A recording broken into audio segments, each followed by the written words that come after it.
Ce que vous avez dit est faux. Des députés particulièrement remontés face à une Jacqueline Galland, elle, déterminée. Non, je n'ai pas menti. Et je peux vous regarder dans le blanc des yeux. La journée commence par l'audition de Laurent Ledoux, directeur du SPF Mobilité. Document à l'appui, celui-ci renvoie le choix du cabinet d'avocats Clifford Chance vers la ministre. Quand vient son tour, Jacqueline Galland se défend d'avoir agi seule.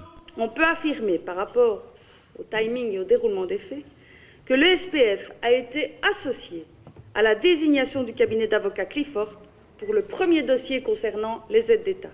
Et ce, entre le 29 octobre et le 7 novembre 2014.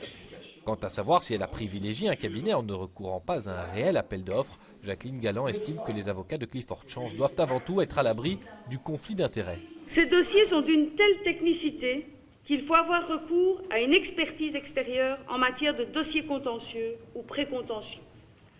L'urgence de chacun de ces dossiers est indiscutable. Souvent des actions en référé au judiciaire ou en extrême urgence au Conseil d'État. De plus en plus d'astreintes imposées par les juges au détriment des finances publiques.